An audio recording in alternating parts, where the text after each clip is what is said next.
네, 자, 전산세무 2급 제110회 기출문제 풀이 이론 시험부터 같이 보겠습니다. 자, 우선 1번.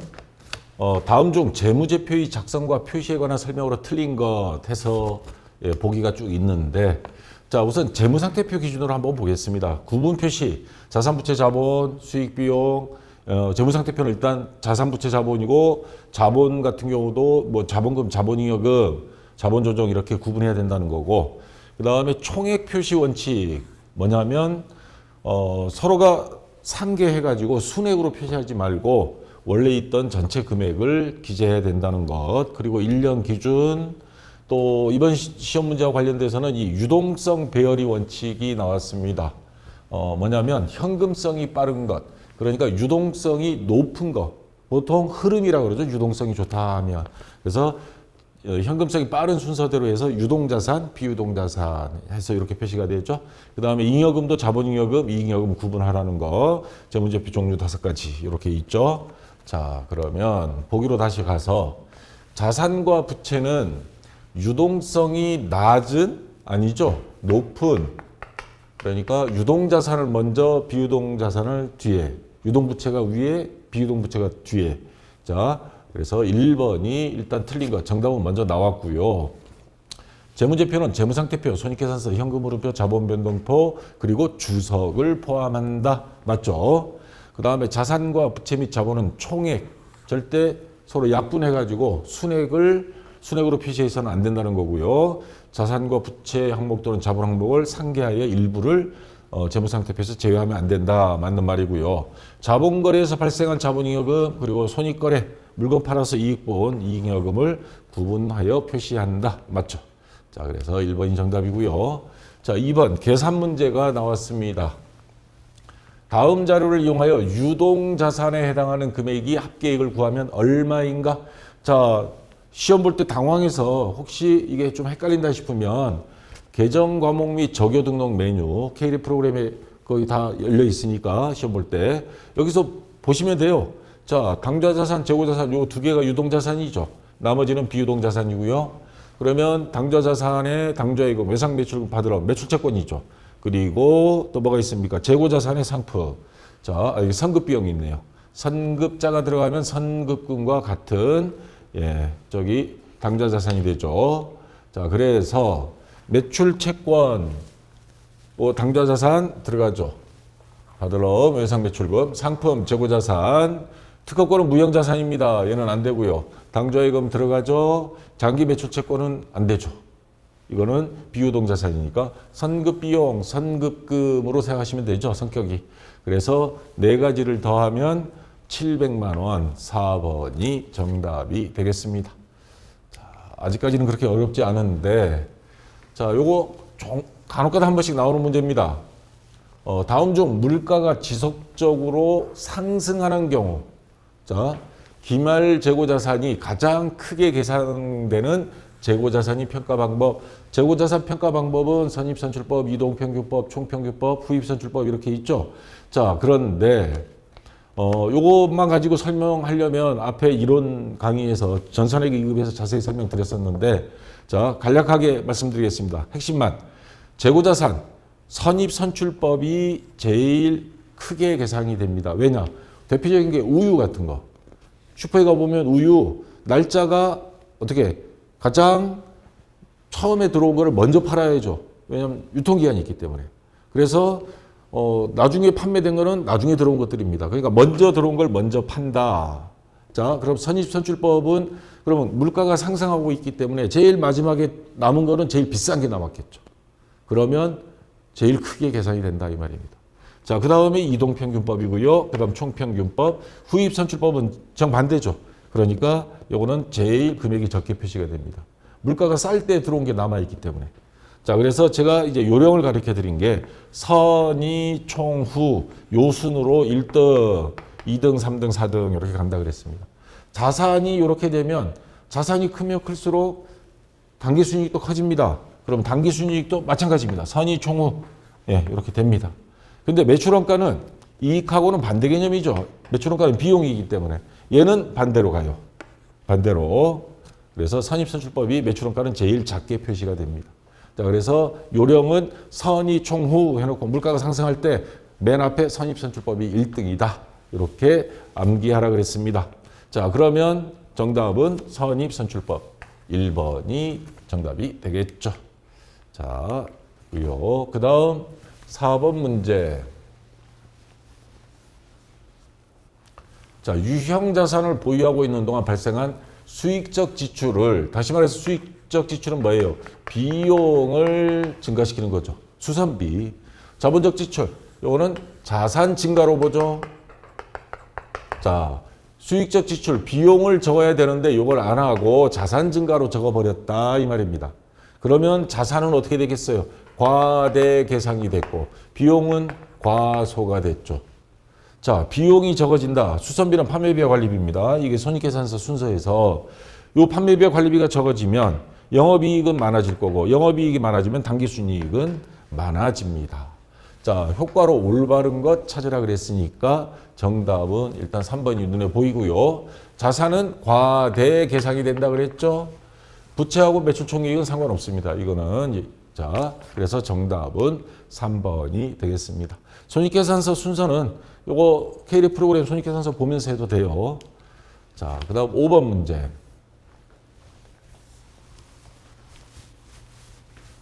자, 다음 중 자본에 대한 설명으로 가장 옳지 않은 것. 자, 이론 교재 120페이지에 설명했던 거죠. 자본금은 액면가액의 발행 주식수.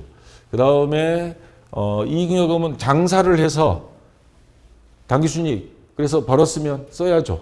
주주들한테 배당금도 줘야 되고. 자, 그래서 이거를 미처분 이익잉여금이라고 그러죠. 배당금을 줄 수 있는 거. 자, 그 다음에 자본잉여금은 주식과 자본과 관련해서 생긴 겁니다. 주식 발행 초과금, 감자차익, 자기주식 처분이익. 그 다음 자본 조정 항목은 여기에도 안 들어가고 여기에도 넣기 애매한 것들. 차감 항목, 그 다음에 가산 항목 이렇게 돼 있고 기타 포괄 손익 누계액. 여기서 눈여겨볼 거는 매도 가능 증권을 평가해서 생긴 손익. 이런 거는 기타 포괄 손익 누계액으로 들어갑니다. 자, 다시 문제로 와서 자, 자본금은 기업이 발행한 발행 주식 총수의 한 주당 액면 금액을 곱한 금액이다. 이거는 맞는 거고요. 자본잉여금은 주식 발행 초과금, 기타 자본잉여금 중에서 감자차익, 자기주식 처분 손실, 그 대전가공비 정기등록 메뉴 보면서 하시면 돼요. 이것도. 자, 이건 맞고요. 매도 가능 증권 평가 손익은 아까 뭐라 그랬습니까? 자본 조정이 아니고 기타 포괄 손익 누계액이다. 그래서 3번이 옳지 않은 것 되고요. 미처분 이익잉여금은 배당 등으로 처분할 수 있는 이익잉여금이다. 맞는 거죠. 그래서 3번이 정답이다. 자, 그 다음 6번 문제. 자, 이번 110회 전산세무 2급 재무회계 파트 5문제는 그런 난이도가 뭐 어렵지는 않았습니다. 자, 이제 원가회계 6번부터. 다음 중 원가에 대한 설명으로 가장 옳지 않은 것. 자, 이거 설명하기 전에 제가 보충 설명을 먼저 할게요. 원가 회계는 그 원가를 기본 원가 또는 가공 원가 뭐 이렇게 구분도 합니다. 기본 원가다 하는 건 우리가 장사할 때 자영업자들이 좀 어렵다 그러는데 아, 이것 때문에 못 하겠어. 재료비가 올랐다. 인건비 올랐다. 요 두 개 가장 크죠. 그래서 자, 원가 회계에서는 요 두 개를 기본 원가라 그럽니다. 그 다음에 가공원가, 요거는 말 그대로 재료비를 제외한 나머지 전부. 그래서 직접 노무 원가는 양쪽에 다 들어가요. 그래서 요거 가지고 시험 문제도 몇 번 나오긴 했는데 직접 재료 원가를 뺀 나머지 전부, 제조간접 원가까지. 자, 요거를 가공원가라고 합니다. 자, 다시 문제로 가서 직접 원가란 특정 원가 집적 대상에 직접 추적이 가능한 것. 이거는 기본 원가가 아니고 직접 원가예요. 직접 재료비. 그러면 요 재료는 어느 제품에만 들어가는 재료다. 그 말입니다. 식별 가능한 원가이다. 옳은 것이고요. 고정원가. 대표적인 고정원가가 뭐죠? 요거는 재료비고 직접 재료비. 요거는 임차료, 한 달치, 월세. 고정원가는 관련 범위 내에서 조업도, 생산량, 수준과 관계없이 총 원가가 일정한 원가 형태를 말한다. 공장에서 장사 잘 된다고 월세 더 내라고 못하죠. 자, 그러니까 요거는 자, 만든 거고요. 가공원가 요거죠. 가공 원가는 직접 재료 원가와 직접 노무 원가? 뭔가 이상하죠. 요게 왜 들어가? 직접 노무 원가와 제조 간접 원가 요거를 더한 걸 가공 원가 또는 가공비라고 합니다. 그래서 옳지 않은 것 3번이 정답이 되고요. 매몰 원가 앞에서 이로 설명할 때 여러분들 대학 등록금 낸 거 학자금 대출 받아서 이미 내버린 거 어떻게 해? 졸업장 가지고 와서 다시 돌려주세요 할 수도 없는 거고. 자, 과거에 이미 기계장치 요걸 샀어. 그러면 올해는 현재의 의사결정에는 이미 산 거는 어떻게 할 수 없다 이 말입니다. 영향을 미치지 못하는 원가. 맞는 말이죠. 그래서 3번이 정답이고요. 자, 7번 문제 계산 문제가 나왔습니다. 자, 다음이 원가 자료를 이용하여 직접 재료 원가를 계산하면 얼마인가? 자, 제가 요 계산하기 위해서 미리 만들어 놨습니다. 자, 제공품, 이거 공장을 말하는 거예요. 공장. 지난달에 미완성품 이번 달에 넘어온 거, 기초제공품. 거기에 당기, 재료비, 노무비, 뭐 제조간접비 들어갑니다. 그리고 여기서 요 기말 제공품을 빼요. 미완성품 이번 달. 빼면 나머지는 뭐예요? 제품 또는 다른 말로 완성품이라 그러죠. 자, 그러면 이제 수량으로 나누게 하면 원가, 단가가 나오겠죠. 자, 그러면 여기서 총 제조 원가 400만 원. 용어 조심해야 될 게 있습니다. 이거는 완성품 제조 원가가 당월 제품 제조 원가라 그러고 총 제조 원가는 당기에 투입된 이번에 새로이 투입된 총 제조 원가 요거 3개를 더한 걸 말하는 겁니다. 얼마? 400만 원. 요 3가지 더한 게 400만 원이다 이 말입니다. 그래서 총 제조 원가와 완성품 제조 원가, 제품 제조 원가는 다른 말입니다. 월초 제공품과 월말 제공품을 더하고 빼야 돼 나오는 거예요, 이거는. 자, 근데 그 중에서 요 밑에 거부터 보겠습니다. 제조 간접 원가는 총 제조 원가 25%다. 요거 400만 원 나누기 0.25 하면 얼마예요? 제조 간접비는 100만 원이 된다는 소리죠. 자, 그 다음에 직접 노무 원가, 직접 노무비는 제조 간접 원가의 2배다. 요거에 곱하기 2, 그러면 200만 원. 자, 그러면 전체가 400만 원인데 요거 300을 빼면 직접 재료비는 100만 원이 되겠죠. 그래서 1번이 정답이 되겠습니다. 자, 그 다음에 8번 문제. 제조간접비 예정 배부에 대한 문제가 또 나왔는데 이번에 좀 특이하게 출제를 했어요. 주식회사 한국은 직접 노무 시간을 기준으로 제조간접 원가를 예정 배부하고 있다. 예정 배부하는 이유는 앞에 이런 시간에 제가 자세히 설명드렸죠. 예를 들어서 여름철에 아이스크림을 판매하는 공장이다. 그러면 7월 달 대비해서 5월, 6월 달에 미리 많이 만들어 놔야 됩니다. 많이 만들어 놓기 위해서 자, 쭉 돌리는데 뭐 아이스크림 재료비, 뭐 농업비 뭐 다 나오는데 문제는 전기세. 전기세는 그 한 달 지나야 나오거든요. 그래서 집계를 못 해. 자, 원가, 단가를 뽑아야만이 판매가를 정하는데 그런 방법은 뭐냐? 과거 경험에 비추어서 야, 예정 배부하자.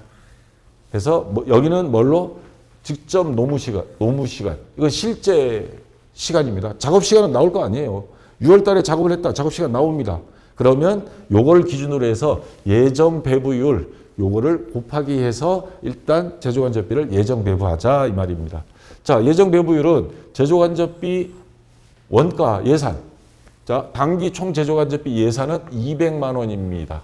예산 책정해 놓은 게 예정 노무 시간은 200시간이에요. 그러면 예산에서 예정 노무 시간 200시간 빼면 1시간당 10,000원 꼴로 예정 배부를 한다라는 율은 뽑았습니다.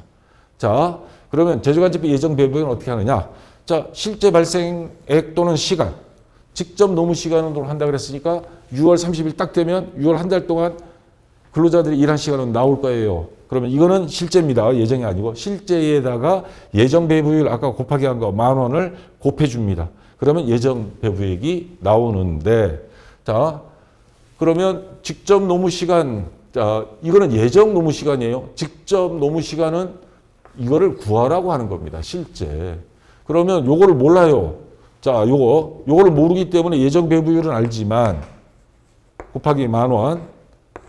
근데 요걸 모르니까 요걸 구할 수가 없어요, 지금. 자, 그렇다면 단기 말 현재 실제 제조간접 원가는 250만 원이 발생하였으며 제조간접 원가 배부 차이가 발생하지 않았다면 뭐예요? 예정 배부액과 실제 제조간접 원가가 같다라는 뜻입니다. 그러면 예정 배부액은 250만 원이 돼버리는 거예요. 자, 그러면 는 X 곱하기 10,000원. 그러면 이제 거꾸로 X 값을 구할 거니까 그러면 곱하기 10,000원을 이쪽으로 보내서 나누기 10,000원 해버립니다. 그러면 자 250만 원 나누기 예정 배부일 10,000원 하니까 250시간이 나옵니다. 자, 이렇게 해서 정답은 3번이 되는 겁니다. 자, 좀 문제를 뒤집어서 내버렸어요. 예전에 내던 방식에서. 자, 그 다음 9번 문제. 자, 요게 이번에 조금 문제가 의제기해서 뒤집어진 문제입니다, 이거. 저도 깜빡 속을 뻔했어요. 자, 다음 중 공손에 관한 설명을 옳지 않은 것. 요게 핵심입니다. 공손. 자, 근데 여기 보시면 작업 폐물도 있어요. 공손.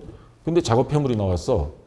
자, 작업 폐물과 공손에 대한 건 이론 233페이지에서 이론 강의에서 제가 설명드린 건데, 작업 폐물은 뭐냐? 우리 목재소에 가면 나무를 자르다 보면 톱밥이 나오죠. 그 톱밥 팔아요. 자, 이게 작업 폐물입니다. 근데 그 작업 폐물이 특정 책상 만드는 작업에서만 발생한 거다. 그러면 그 작업 톱밥을 팔아서 생긴 이익은 요거 직접 재료비 여기에서 차감합니다. 근데 여러 작업에서 막 나왔어. 여러 제품에. 그러면 요건 제조간접비에 해당이 되겠죠. 그러면 그 톱밥을 팔아서 생긴 이익은 제조간접비에서 차감한다 이 말입니다. 그 다음에 얼마 안 돼. 에이 이거는 뭐 그러면 그 팔아서 그래도 돈 조금 들어오겠죠. 그거는 영업의 수익인 잡이익으로 처리하고요. 자, 아까는 작업 폐물입니다. 이번에는 공손품이에요. 공손품은 작업 폐물하고는 달라요. 불량으로 그 작업자의 부주의나 미숙 등으로 인해서 품질에 미달된 불합격품을 공손품이라 그럽니다. 자, 공손품이 발생할 경우 추가로 비용을 부담하게 되는데 이를 공손비라 하고, 공손비는 정상적일 경우에는 그 비용은 제품 원가에 더해주고, 이 정도는 항상 생겨. 그러면 제품 원가의 비용으로 더해주고, 비정상적이야. 그러면 담당자 심할서 쓸 거고, 그 공손비, 이걸 새로 또 만들면 비용이 들기 때문에 그 공손비는 영업 외 비용으로 처리하는 게 원칙입니다. 자, 그러면 다시 문제로 돌아가서 이 문제가 왜 말썽이 됐냐? 자, 정상적인 생산 과정에서 필수 불가결하게 발생하는 정상 공손은 아까 제조 원가에 더해준다 그랬죠. 요거는 맞습니다. 자, 그다음 주산품이 제조 과정에서 발생한 원재료의 부스러기, 톱밥, 책상 만드는 데서 톱밥 같은 거, 요 작업 폐물이라 그랬죠. 작업 폐물이 순실련 가치는 제조 원가에 차감한다. 주산품, 주력 상품에서, 그러니까 직접 재료비에서 발생한 그 작업 폐물이에요. 이거 팔아서 순실련 가치, 팔아서 톱밥을 팔아서 돈 받았다. 그러면 재료비, 제조 원가에서 차감한다. 요거는 맞는 말이죠. 근데 의제기가 들어갔습니다. 원래 출제 이유는 정답을 4번으로 했었어요. 자, 일단 설명 다 하고 말씀드릴게요. 작업자의 부주의 등에 의해 발생하는 비정상 공손, 요거 조금 다른 개념이죠. 이거는 어떻게 해요? 이거는 영업의 비용으로 아까 한다 그랬죠. 자, 이거 맞는 거고요. 정상 공손 수량과 비정상 공손 수량은 원가 흐름이 가정에 따라 다르게 계산된다. 원가 만들어가는 순서, 이거하고는 상관없습니다. 자, 공손이 생겼다. 정상이냐 비정상이냐 이거 따지는 거지 원가 흐름 말고는 전혀 연관성이 없습니다. 그래서 자, 원가 흐름에 따라 다르게 계산된다 그랬으니까 이게 틀린 말이 된 거예요. 그래서 4번을 출제 이원을 먼저 정답으로 해서 출제를 했던 건데 의제기가 들어간 것 같아요. 뭐냐면 공손에 대한 설명으로 옳지 않은 것. 그럼 공손에 대한 설명이 아닌 거 들어가면 그것도 잘못된 거 아니냐. 이거는 공손에 대한 보기가 아니에요. 뭐예요? 작업 폐물에 대한 보기가 들어가 버린 겁니다. 그래서 세무사회에서도 최근 들어서는 거의 복수 정답이 안 나오다가 이번에 진짜 1년 만에 1년 넘었나? 인정을 했어요. 이거 공손에 대한 게 아니구나 해서 2번도 복수 정답으로 인정을 해줬습니다. 자, 그래서 원래는 요게 4번 정답으로 출제했었는데 2번까지 해서 복수 정답 처리됐다고 최종 발표가 나왔습니다. 자, 됐고요. 그 다음 10번 문제. 자, 요 월말 제공품에 대한 문제, 이게 이번에도 약간 비비 꼬아가지고 나왔어요. 다음 중 가중평균법이 뭐지? 자, 가중평균법은 뭐 기초 재고자산가 회계기간 중 어쩌고저쩌고 막 가서 결정하는, 평균에서 결정하는 방법이다. 그냥 우리가 알고 있는 총평균법하고 이동평균법을 가중평균법이라 그럽니다. 그러면 자, 종합원가 계산을 할 때 완성품 단위당 원가를 산정할 때 필요하지 않은 자료는 무엇인가? 자, 종합원가 계산의 핵심은 뭐예요? 개별원가 계산은 제조간접비 배부고 종합원가 계산은 월말 제공품 금액을 계산하는 게 핵심입니다. 월말 제공품 계산만 나오면 종합원가 계산이 오히려 더 쉬워요. 근데 월말 제공품 평가, 월말 제공품 금액을 계산하는 방법은 두 가지가 있죠. 평균법과 그리고 선입선출법 두 가지가 있습니다.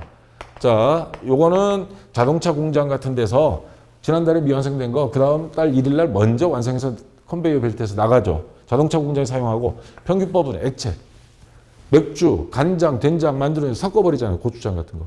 그러니까 기초와 기말이 월초와 월말 제공품이 구분이 안 돼. 그런 경우에는 평균법을 사용하는데, 자, 평균법 공식이 이렇죠. 월초 제공품 금액에다가 당월 제조 원가. 그러면 올 한 달 동안에 총 투입된 금액이 나오죠. 그거를 완성된 수량과 미완성된 월말 제공품 환산량을 더해서 수량 금액을 수량으로 나누게 해주고 곱하기 월말 제공품 환산량을 곱해주면 월말 제공품 금액이 나오는 공식에 대입하는 겁니다. 자, 그러면 평균법으로 월말 제공품 완성품 단위당 원가를 산정할 때 이 공식에 필요 없는 건 뭐냐 이 말입니다. 기말 제공품의 완성도, 월말 제공품, 기말 제공품 같은 말이죠. 환산량을 구하려면 수량, 월말 제공품 수량 곱하기 진척도 또는 완성도를 곱해야 됩니다. 그러면 이게 있어야 돼. 자, 이건 맞는 거고요. 단기 총 제조 원가, 당월 제조 원가 이거 있어야 되고요. 완성품의 물량, 완성품 수량으로 나누게 해야 되잖아요. 있어야 돼요. 기초 제공품의 물량, 기초 월초 제공품 금액이 필요한 거지 월초 제공품 수량은 필요 없어요. 얘가 틀린 것입니다. 그래서 4번이 정답이고요. 지금까지 나왔던 형태에서 좀 이게 비꼬아 놨습니다. 이게 조금 어려웠을 것 같아요. 자, 그다음 11번 문제. 자, 이제 부가가치세로 넘어갑니다. 근데 이번 부가가치세, 이거 아마 출제위원이 한 사람이 다 출제하지는 않고 나눠서 하는데, 제가 보기에 이번 전산세무 이거 부가세 요쪽 출제위원은 조금 아니라는 생각이 들어요. 제가 왜 그런지 설명을 드릴게요. 자, 다음 중 부가가치세법상 재화의 공급 의제. 이 재화의 공급으로 보는 특례, 그 간주 공급이라는 말로도 씁니다. 너네 이거 공급 매출액이 아니라 했지만 이건 매출액으로 신고해. 부가세 내. 하는 게 공급이제, 간주 공급 이렇게 하는 겁니다. 해당하는 것, 단 일반 과세자로서 매입시, 매입세액은 전부 공제받았어요. 매입세 공제받고 매출하면 매출세 신고하고 두 개 빼서 부가세 납부세액이 나오는데, 자, 여기 한번 보겠습니다. 세법상 정해놓은 이런 것들은 재화의 간주 공급, 의제 공급으로 본다. 자, 어떤 게 있냐면 매입세 공제를 받고는 판매 목적으로 타 사업장으로 반출하는 경우는 무조건 하고요. 매입세 공제 안 된 경우도, 매입세 불공제된 경우도 하여튼 판매 목적으로 다른 사업장으로 반출하는 거는 전부 다 매출액으로 신고해야 된다 이 말입니다. 그 사업자 대표 한 사람이 사업장을 두 개 갖는 경우가 있습니다. 출판사들이 그런 게 많아요. 출판사는 면세사업자입니다. 근데 책을 인쇄할 때 인쇄사는 이게 부가가치세 일반 사업자거든요. 두 개를 동시에 갖는 출판사들이 많아요. 자, 그 다음에 이런 경우 자가공급. 자, 부가세, 매입세 공제 받아놓고 자기 집에 개인적으로 갖다 써버리는 거. 또는 두 개 이상의 아까 사업장이 있으면서 자, 매입세 공제 받아놓고 판매할 목적으로 다른 사업장으로 반출해버리는 거. 그럼 매입세 공제 받고 다른 사업장에는 자, 이거 판매한 게 아닙니다 해가지고 또 거기서 또 팔아먹고 그러면 안 된다 이 말입니다. 면세사업, 아까 출판사 같은 경우 이것도 안 됩니다. 출판사는 매입세 공제를 못 받거든요. 그러니까 인쇄사에서 매입해서 출판사에 갖다 써버리면 세금을 포탈하는 게 되죠. 그 다음에 비영업용 소형 승용차 유지를 위한 거 매입세 공제를 받은 후에 택시회사에서라든가 렌트카, 자동차 운전학원 이런 데서 이거를 비영업용으로 써버리는 경우, 자가용으로 써버린다거나 이런 거는 안 된다 이 말입니다. 자, 그 다음 핵심은 요겁니다. 자기 2개 이상의 사업장이 있을 때 타인에게 직접 판매할 목적으로 다른 사업장으로 반출하는 경우 무조건 요거는 간주공급으로 본다. 그 다음에 단, 견본품, 광고 선전용, 증정용, 특수한 관계가 아닌데 그런 데에다가 광고 선전 비용으로 쓴다거나 근로자들에게 작업과 작업화를 지급하는 경우 이런 경우는 예외로 합니다. 자, 그러면 문제로 돌아가서 자, 자기 다른 과세 사업장에서 원료 또는 자재 등으로 이거는 판매 목적이 아니죠. 원료나 또는 자재로 사용하기 위해서 반출하는 경우는 판매 목적이라고 볼 수 없으니까 이거는 괜찮습니다. 사용인에게 사업을 위해 착용되는 작업목, 직원들한테 주는 거, 이거는 복리후생 차원에서 인정해 줍니다. 그 다음 무상으로 견본품을 만들거나 양도하거나 불특정 다수, 특정 거래처에 주는 건 안 됩니다. 이거는 세금 포탈 소지가 있고 광고 목적으로 하는 경우는 괜찮습니다. 자, 근데 자동차 제조회사가 자기 생산한 승용 자동차 2000cc를 업무용으로 쓰는 경우. 자, 이런 경우는 안 된다 이 말입니다. 그래서 자, 이런 경우 4번이 정답이 되겠습니다. 자, 이거는 부가세 신고 다 해야 됩니다. 자, 그 다음에 영세율 제도에 대한 문제가 나왔는데 영세율 제도 요거랑 비교가 되죠. 영세, 면세. 뭐가 차이가 있느냐? 면세는 아까 출판사. 이거는 수출 쪽에 직접 수출이든 간접 수출이든. 그래서 면세는 부분 면세 제도라 그럽니다. 왜? 부가세를 받지도 않고 뭐 하지 않지만 출판사에서 인쇄사에서 책을 인쇄해가지고 올 땐 부가세는 줘야 돼요. 대신에 본인들은 부가세 신고는 안 합니다. 그러니까 반쪽짜리예요. 근데 영세율은 어떻게 하느냐? 완전 면세 제도라 그러는데 자기네가 매입할 때 매입세 공제 다 받습니다.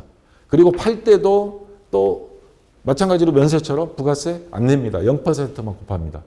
그래서 영세율 같은 경우는 완전 면세 제도라 그럽니다. 매입할 때도 다 혜택 받고 팔 때도 혜택 받고. 자, 그리고 비거주자나 외국 법인인 경우 이런 경우는 상호주의 원칙에 의해서 동일하게 면세하는 경우 영세율을 적용한다. 왜냐하면 이중과세를 막기 위해서 우리나라 수출을 먹고 사는데 외국에서도 안 하고 우리도 안 하면 기업들이 서로가 다 혜택을 볼 수 있으니까. 자, 문제로 돌아가서 부가가치세의 역진성 완화를 목적으로 한다. 요 역진성 완화. 국민들의 일반 서민들이 세 부담을 낮춰주기 위해서. 역진성이라는 건 돈 많은 사람은 부가세 10% 그 껌값인데 없는 사람들 커요. 그러니까 생활필수품 뭐 이런 것들, 그다음 농수축산물 부가세 없습니다. 여러분 마트에서 사서 보시면 그 농수축산물은 부가세가 없어요. 자, 면세기 때문에. 그래서 역진성 완화를 목적으로 한다. 이건 면세에 대한 설명입니다. 영세율이 아닙니다. 그래서 정답은 1번이 나왔고요. 그리고 영세율 제도는 아까 완전 면세 제도라고 그랬죠. 면세는 부분적이고 면세 사업자는 영세율 적용 대상자가 아닙니다. 맞습니다. 그 다음에 비거주자 또는 외국 법인의 경우에 상호 면세주의에 따라서 서로가 영세율을 적용한다. 자, 그래서 정답은 1번이 되겠습니다. 자, 그 다음 13번. 제가 이번 110회 보면서 이 소리가 나왔습니다. A, B, C 중에 C가 나왔는데 다음은 부가가치세법상 가산세에 대한 설명이다. 빈칸에 들어갈 내용으로 알맞은 것. 사업자가 재화 또는 용역을 공급하지 아니하고 세금계산을 발급하는 경우 그 세금계산에 적힌 공급가액이 뭐를 납부세액에 더하거나 환급세액에서 뺀다. 퍼센트를 물어보는 문제가 나왔습니다. 요거 옛날 역사, 국사 시험에서 뭐 몇 년도인가 이런 문제 나오면 지금 당장 욕먹죠. 도대체 가산세 종류가 이게 몇 개인데 이걸 어떻게 외워요, 이거를. 이거 외울 수가 없죠, 이거. 근데 이런 문제를 내고 있어요. 이런 건 절대 안 되고. 자, 그러면 이럴 때 그래도 기억 나왔으니까 재화 용역을 공급하지 않고 세금세 발급하는 거, 이거 어떤 경우 뉴스에 나오는 거 있죠. 유령 업체를 만들어 가지고 사업자 등록증 다 받아요. 그리고 물건도 오가지 않으면서 계산서 막 그냥 계산서 팔아먹는 거예요. 그럼 그 받은 계산서 가지고 매입세 공제 다 받고는 나중에 요 발급한 회사는 폐업 신고하고 도망가 버려요. 뭐 노숙자 명의로 만들어 가지고. 그래서 이런 경우에는 3%의 가산세 물린다는 건데, 자, 이거 찾아보면 부가가치세 신고서에 25번 가산세 그거 클릭하면 가산세에 대한 종류 쫙 나와 있고 다 퍼센트 나와 있습니다. 그 중에서 위에 보면 요 입력 방법 보기 딱 클릭한 상태에서 여기 뒤쪽 참조라고 되어 있는 이제 미발급이 있죠, 미발급. 이거는 미발급이 아닌데 미발급에 여기를 클릭해서 보면 세금계산서를 발급하지 않은 경우 2% 가산세 물린다고 되어 있고요. 그 밑에 보면 재화 또는 용역이 공급 없이 세금계산서 등을 발급 및 수취한 경우 세금계산서 등에 적힌 금액이 3%를 어떻게 가산세로 낸다. 이 내용입니다. 지금 시험 문제 나온 거. 여기 클릭 가산세 그 내용 보기 하면 요 나와 있습니다. 요거를 그냥 앞으로 이런 경우 만약에 또 나온다면 요거 하나씩 보세요. 근데 미발급 등 여기에 숨어 있다는 거. 이거 찾는데도 시간 걸리겠어. 제가 정답은 괘씸한데 3%가 정답 맞습니다. 자, 그 다음 14번 문제. 자, 이제 소득세입니다. 다음 중 소득세법상 근로소득이 수입 시기. 이런 소득이 생겼을 때 이걸 언제 소득이 생긴 걸로 볼 거냐 하는 겁니다. 자, 눈여겨볼 거. 급여는 그 근로를 제공한 날. 뭐 3월이면 3월. 잉여금 처분에 의한 상여. 회사가 성과급 주는 경우 있죠. 그러면 이익이 생겼다. 12월 결산하고 2월 달쯤에 주주총회 열고 그래서 잉여금 이 중에서 직원들한테 성과 상여금을 주겠습니다. 이 주주총회에서 결의한 날짜입니다. 그 다음에 인정상여. 이거는 회사에서 뭐 주기적으로 주는 뭐 추석 보너스 뭐 이런 것들이 있죠. 예, 그걸 말하는 근로를 제공한 날. 자, 그 다음에 뭐 여러 가지 있습니다. 요거 뭐 다 암기하기는 참 어려운데, 자, 다시 문제로 가서 잉여금 처분 뭐예요? 이거는 주주총회에서 결의한 날이라 그랬죠. 결산일 지나서 몇 달 있어야 돼요. 한 두석 달 있어야 됩니다. 요거 틀린 거죠. 그래서 일단 1번이 정답이 되고요. 상여, 평상시 받는 우리 보너스, 근로를 제공한 날, 일반 상여, 이거 뭐예요? 같은 거. 인정 상여, 일반 상여, 일반 급여, 다 근로를 제공한 날입니다. 맞고요. 자, 마지막 문제입니다. 자, 다음 이 자료를 이용하여 소득세법상 복식부기 의무자의 사업소득 총수입 금액을 구하면 얼마인가? 자, 여기서 핵심은 이 사업소득을 찾는 겁니다. 사업소득이 아닌 거는 빼버려야 돼요. 자, 그러면 매출액, 이건 사업소득 맞겠죠? 3억 원. 자, 원천 징수된 은행 예금이 이자 수익. 자, 요 금융소득, 요거는 원천 징수까지 됐어요. 그러면 뭐예요? 분리과세 금융소득입니다. 분리과세. 만약에 2천만 원 이상이라 그래도 그건 분리과세는 안 되겠지만 종합소득에서 신고하지 사업소득은 아닙니다. 그래서 얘는 빼야 되고요. 자, 그 다음에 차량 운반구 사업용 양도가액. 요거는 사업소득으로 들어갑니다. 상품 매출이 아닌데도 왜냐하면 요 밑에 공장, 건물, 토지 이러한 것들은 여러분들 그 양도소득세라는 거 들어봤죠? 부동산 시세가 올라서 팔았을 때 그래서 요거는 양도소득세 앞에 용어도 들어갔지만 종합소득세 항목에 들어가는 거지 요거는 사업소득에는 들어가지 않습니다. 그래서 요거는 빼는데 차량 운반구는 무슨 부동산처럼 양도소득세 대상이 아니에요. 그래서 얘가 들어갈 수 있는 거는 사업용 요거는 3천만 원은 사업소득으로 해서 두 개 돼서 3억 3천만 원. 3번이 정답이 되겠습니다. 요 자세한 설명은 요거는 정답이 프리집에 제가 요거를 내용을 거기다 집어넣을 테니까 참고로 보시고요. 그래서 3번이 정답이 되겠습니다. 여기까지 해서 다 끝났고요. 혹시 그 유튜브로만 공부하시는 분들 거기에 질문 올린 것까지는 제가 답변을 못 드리고 있으니까 네이버 박쌤 전산에게 들어오시면 질문 답변이 한 4, 50만 개가 있습니다. 여기서 여러분들 검색도 해보시고 없는 거는 질문 올리면 답변 드리도록 하겠습니다. 자, 수고하셨고요. 전체적으로 봤을 때 이번 전산세무 2급 부가세 파트 이쪽은 조금 애를 먹었을 것 같습니다. 좀 쉬었다가 다음 시간에 이어서 실무시험 같이 공부해 보도록 하겠습니다. 자, 수고했습니다.